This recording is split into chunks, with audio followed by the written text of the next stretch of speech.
어, 모든 대제사장과 백성의 서기관들이 헤로도 왕한테 그리스도가 어디서 나겠느냐는 그 질문에 대하여 베들레헴 땅이다고 베들레헴이다고 이렇게 대답을 하자 헤롯이 이제 그 박사들을 가만히 불러 별이 나타난 때를 자세히 물었다라고 이제 오늘 7절에 이렇게 기록하고 있죠. 헤롯이 가만히 박사들을 부른 이유가 뭘까요? 가만히 불렀다. 누구를 모르게 했다라는 거예요? 대제사장과 백성들은 모르게 조용히 이렇게 박사들을 불러서 했다라는 거예요. 왜 그럴까요? 헤롯에게는 이제 자기가 지금 유대인의 왕인데 유대인의 왕이 났다고 하니 그 유대인의 왕을 찾게 되면 조용히 이제 그를 죽이려고 하는 그 마음속에 음모가 숨겨져 있는 거죠. 그런데 그것을 공개적으로 드러내놓고 하면 어떤 일이 생깁니까? 그 유대인의 왕으로 왔다라고 하는 그분은 메시아이기 때문에 만약에 그러니까 헤롯이 메시아를 죽이는 일이 공개적으로 드러나게 되면 어떤 일이 생겨요? 대제사장과 서기관과 유대인들에게 이제 그들로부터 좋지 않은 일이 일어날까봐 그것을 두려워하면서 가만히 물어본 거죠. 그런 의미가 여기 숨겨져 있습니다. 박사들을 불러서 별이 나타난 때를 자세히 물었다. 별이 나타난 때, 그러니까 언제 나타났냐, 언제 어떻게 해서 이 예루살렘까지 오게 됐냐, 이런 자세한 내용들을 이제 물어본 거죠. 왜 그럴까요? 그 별이 나타난 때를 기산점으로 해서 어떻게요? 나중에 우리가 알게 되겠지만 16절을 보시면 16절 보시면 이에 헤롯이 박사에게 속은 줄 알고 심히 노하여 사람들을 보내어 베들레헴과 그 모든 지경 안에 있는 산의 아이를 박사들에게 자세히 알아본 그때를 기준하여 이렇게 나오죠. 그러니까 어떤 기준을 잡고서 아이들을 죽이려고 한 거죠. 그러니까 그 메시아로 태어난 유대인의 왕으로 태어난 그 아이를 죽이려고 별이 나타난 때를 자세히 물었다라고 한 이유가 바로 그런 의도가 여기 숨겨져 있는 겁니다. 그러면서 헤롯이 그 동방에서 온 박사들을 이제 베들레헴으로 보냅니다. 보내면서 이런 얘기를 하죠. 가서 아기에 대하여 자세히 알아보고 찾거든 내게 구하여 나도 가서 그에게 경배하게 하라. 거짓이죠, 그죠? 이 이유는 뭐였어요? 가만히 그 박사들에게 물어본 그것과 같은 의도가 숨겨져 있는 거죠, 그죠? 정말 주님을 메시아로 여겨서 가서 경배하겠다는 그 의도가 아니라 그를 찾아서 죽이겠다고 하는 그 의도가 여기 숨겨져 있습니다. 한 가지 이상한 것은 박사들이 이제 9절에 보니까 박사들이 왕의 말을 듣고 갑니다. 근데 왕이 아무도 딸려 보내지 않죠.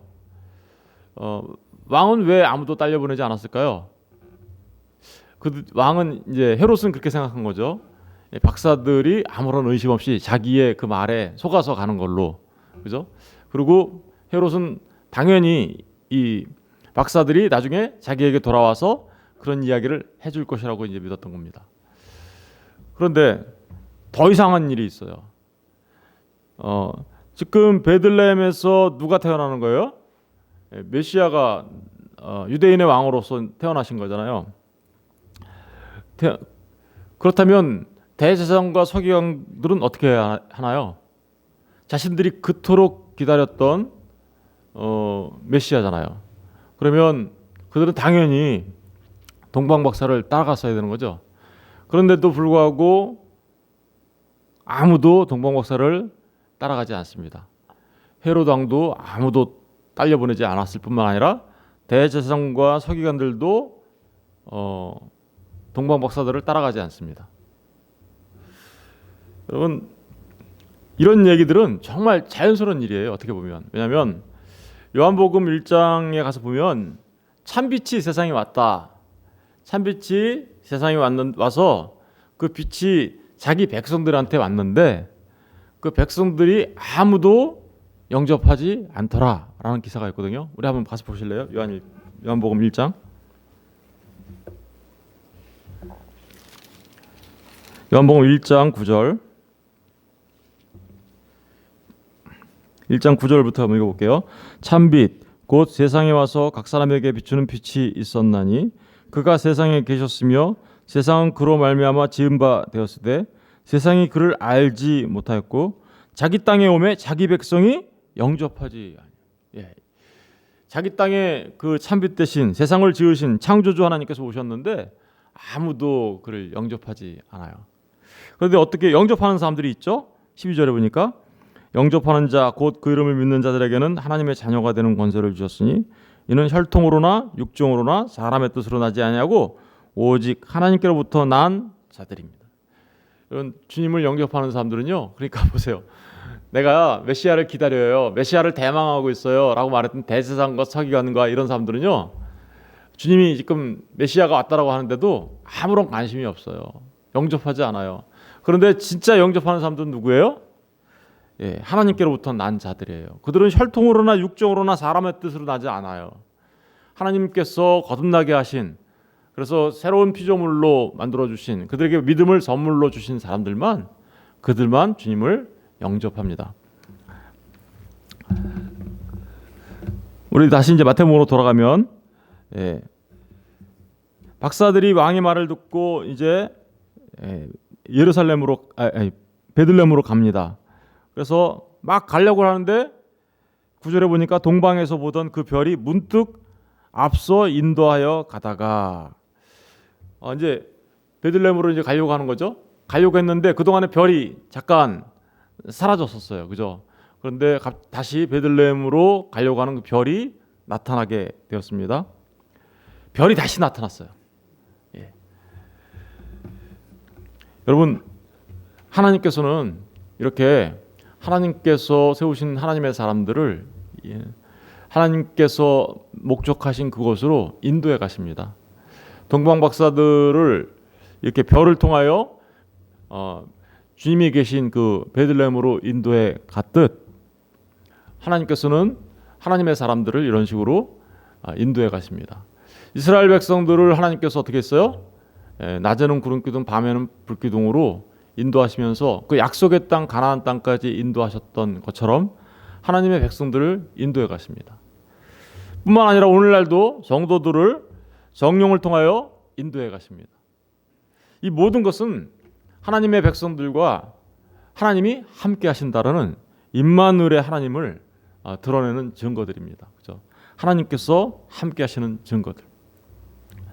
오늘날 성도들은요 어떻게 인도받을까요? 성령 하나님의 인도함을 받는데 어떻게 인도받을까요? 예, 그리스도를 따르는 자들에게는 마음에 샛별이 떠올라요. 마음에. 동방 박사들은 눈에 보이는 별을 보고 따라갔지만 오늘날의 성도들은요 마음에 샛별이 우리를 인도해 갑니다. 우리 베드로후서 1장 19절 잠깐 보실래요? 베드로후서 1장 19절 베드로후서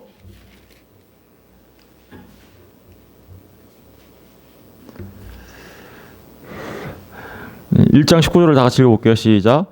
또 우리에게는 더 확실한 예언이 있어 어두운 데를 비추는 등불과 같으니 날이 새어 샛별이 너희 마음에 떠오르기까지 너희가 이것을 주의하는 것이 옳으니라. 먼저 알 것은 성경의 모든 예언은 사사롭힐 것이 아니니 예언은 언제든지 사람의 뜻으로 낸 것이 아니요 오직 성령의 감동하심을 받은 사람들이 하나님께 받아 말하는 것입니다. 그러니까 우리에게는 더 확실한 예언이 있어. 어두운 데를 비추는 등불 같다. 어두운 데를 비추는 등불 같다라는 게 뭐예요? 우리의 길을 인도해 주는 등불 같다라는 거예요. 그죠? 시편에 보면 하나님의 말씀은 내 발에 뭐예요? 등불 같다 이렇게 얘기하시죠. 그러면서 그 등불 같은 그 하나님의 말씀이 우리를 어떻게 인도해요? 날이 새어 샛별이 너희 마음에 어떻게요? 떠오르기까지. 그러니까 우리 마음에 샛별이 떠오르기까지 우리를 인도해 갔어요. 뭘로요? 하나님의 말씀으로. 그죠? 이 샛별이 누굴까요? 예, 아침 요한계시록에 가서 보면 광명한 새벽별이신, 그죠? 광명한 새벽별이신 우리 주 예수 그리스도를 말하는 거죠. 그죠? 그러니까 그분 우리를 어디까지 인도해 갑니까? 주님을 깊이 알아가는 데까지 우리를 계속해서 인도해 가시는 거죠. 예. 바로 오늘날 저와 여러분을 인도해 가시는데 어떻게 인도해 가시냐면 하나님의 말씀, 그 성령의 감동으로 기록된 하나님의 말씀을 통하여 우리 마음에 샛별이 떠오르기까지 이렇게 인도해 가시는 거죠. 예. 그래서 주님을 만나게 하고 주님을 알게 하고, 그래서 주님과 함께 하나님의 그 임재하심을 경험하는, 그죠? 하나님의 임마누엘, 그것을 경험하는 삶을 살아갈 수 있도록 인도해 가십니다. 저는 저와 여러분이 정말 말씀을 통하여 주님을 더욱더 그 여러분 마음속에 있는 샛별이 희미한 샛별이 아니라 정말 분명한 찬란하게 빛나는 샛별이 되시길 주의 이름으로 축원드립니다. 예, 이제 다시 마태복음으로 돌아가면요.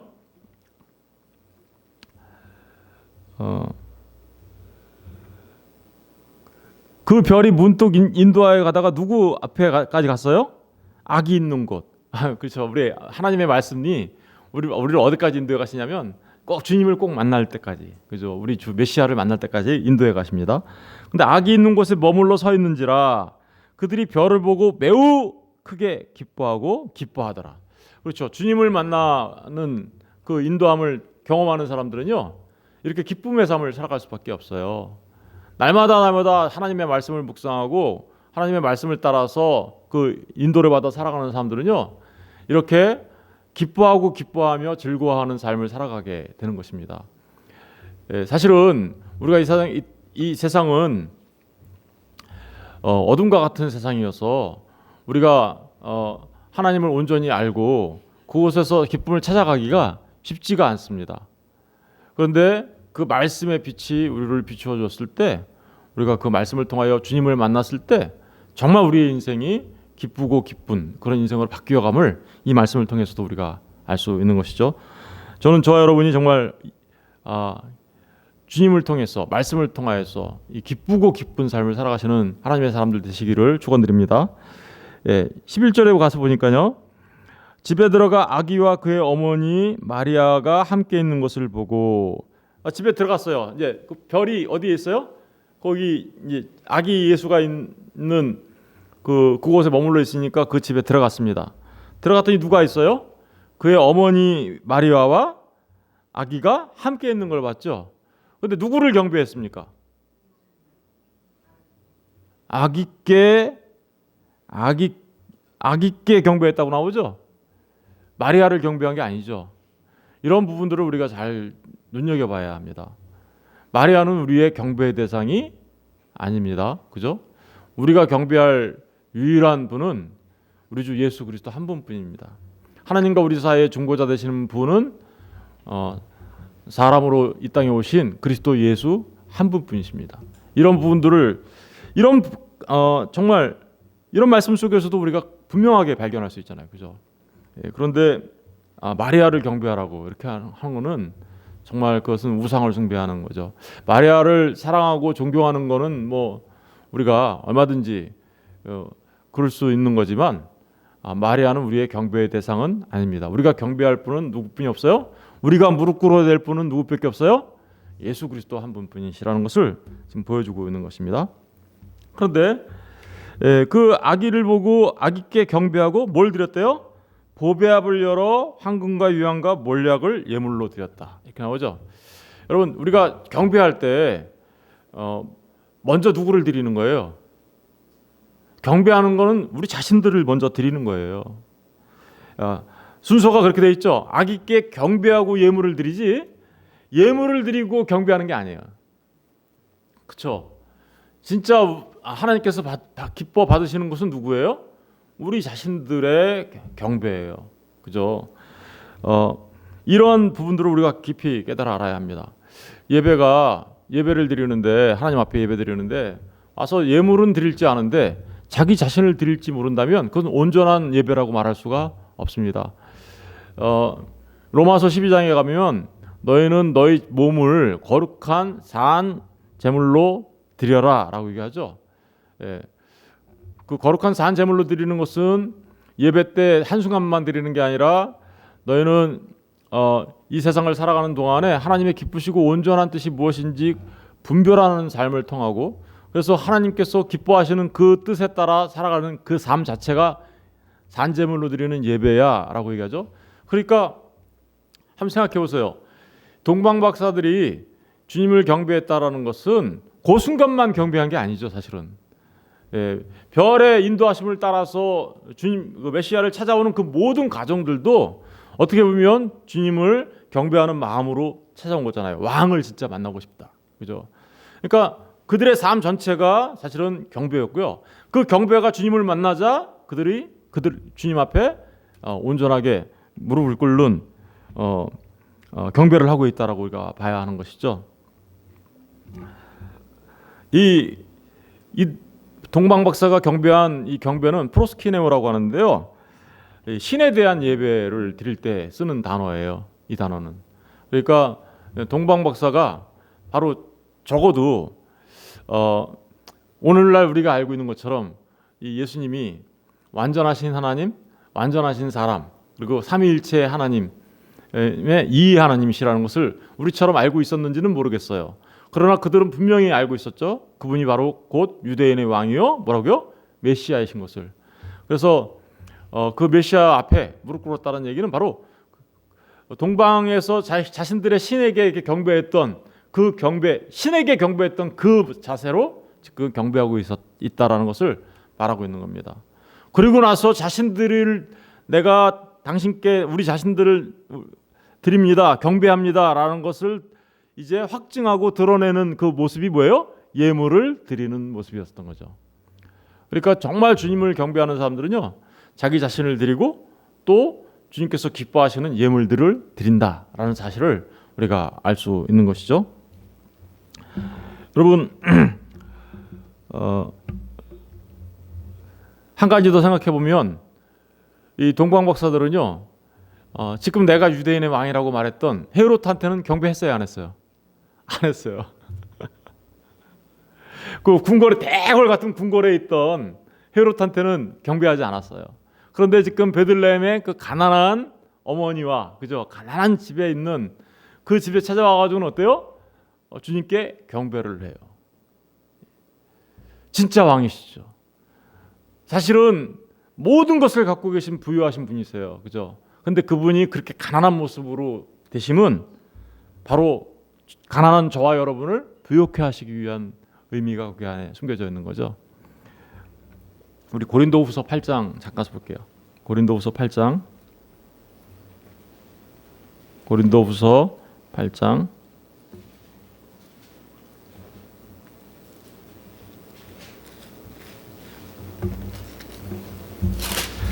고린도후서 8장 9절입니다. 8장 9절을 한번 우리 다 같이 읽어보겠습니다. 시작. 우리 주 예수 그리스도의 은혜를 너희가 알거니와 부유하신 이로써 너희를 위하여 가난하게 되심은 그의 가난함으로 말미암아 너희를 부유하게 하려 하심이라. 아멘. 예, 그분은 하나님이십니다. 그런데 하나님과 동일한 본체 되시는 분이세요. 그러나 그 모든 것을 뒤로하고 사람이 되어서 이 땅에 오셨어요. 그렇게 이 땅에 오신 것은 바로 죄와 허물로 인하여 죽었던 우리를 살리시고, 그래서 하나님의 그 영광에 하나님의 나라에 참여하는 진정한 부유한 자들이 되게 하시기 위하여, 그죠?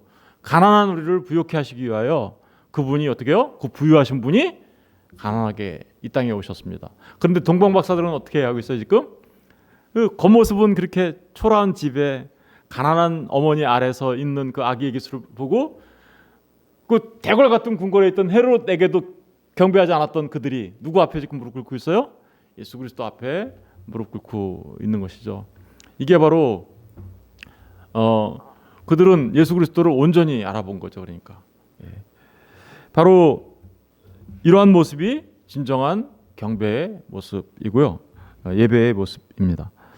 그들이 예물을 드렸습니다. 예물을 몇 가지를 드렸습니까? 세 가지를 드렸어요. 세 가지를 드렸는데 황금과 유향과 몰약을 드렸습니다. 황금은 뭐 우리가 잘 알죠. 황금은 다 어디 쓰였던 거예요? 왕실에 쓰였던 것들이고요. 그리고 유향은 아라비아에서 나오는 아주 귀한 거예요. 그래서 이 아라비아에서 나오는 산물이기 때문에 바벨론에서 온 게 아니라 이 박사들이 아라비아에서 왔나? 이렇게 얘기하는 사람들도 있어요. 몰약도 마찬가지예요. 아라비아 지역에서 나오는 아주 귀한 그 이렇게 나무에서부터 취취한 그런 것들인데, 그러니까 이 아라비아에서 온 동방 박사들이 아라비아에서 왔나 봐 이렇게 얘기하는 분들도 있기는 해요. 그 드린 예물 때문에. 또 더군다나 지금 동방 박사가 몇 명이에요? 몇 명인지 사실은 몰라요. 어떤 분들은 12명이라고 얘기하는 분들도 있어요.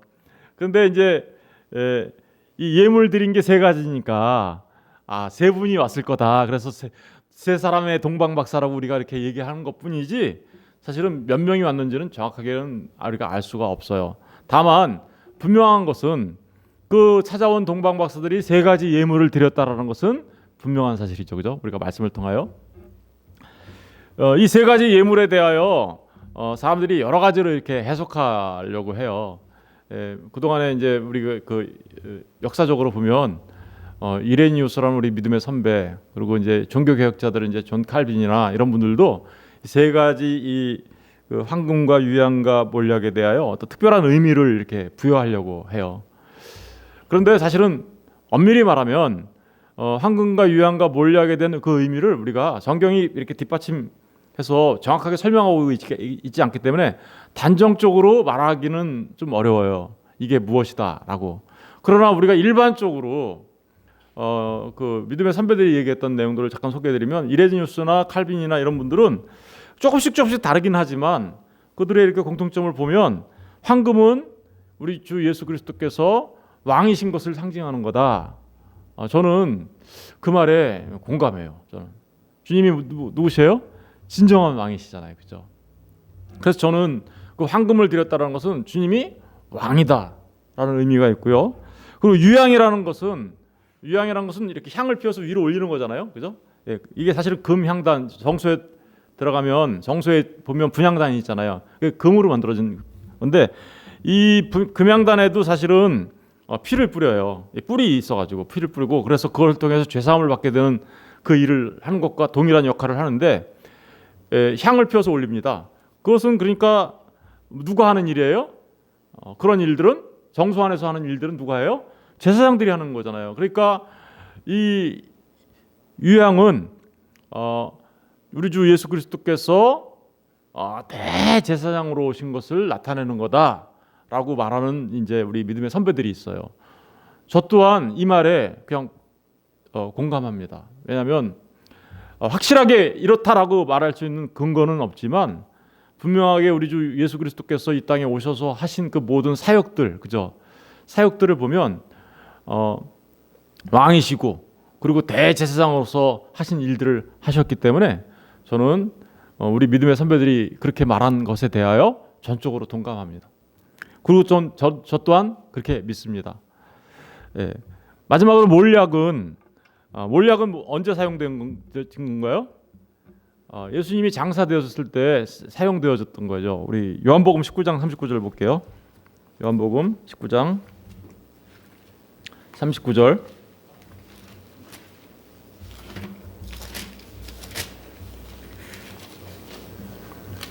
요한복음 19장 39절을 보시면 예수님을 장사하기 위하여 밤에 찾아왔던 니고데모가 찾아옵니다. 39절 다 같이 읽어볼게요. 시작. 일찍이 예수께 밤에 찾아왔던 니고데모도 몰약과 침향 섞인 것을 100리트라쯤 가지고 온지라. 이에 예수의 시체를 가져다가 유대인의 장례법대로 그 향품과 함께 세마포로 쌌더라.